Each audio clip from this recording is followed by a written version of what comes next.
नै जोंना सारा लोगोफोर मालाय बोलोफोरा दों गरमनि सायाव गरम उवालजों गायहेनजों दावहा नांदों लोगोफोर माइ सौदों ओंखाम गोरलै जानो ओंखाम गोरलैनो हनै गरम बोथोराव लोगोफोर अबे जायगायाव माइ गायना मोननाय जाखोथाय ओंखाम गोरलैनि बोलोफोरा दों गरमनि सायाव गरम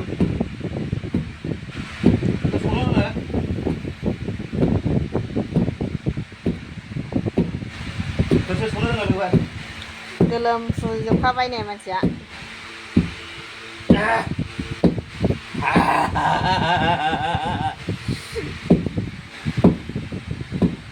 गेन्द्राद्रानो उदै सेमनायनिनो मालाय उदै थाखा टिकलिसै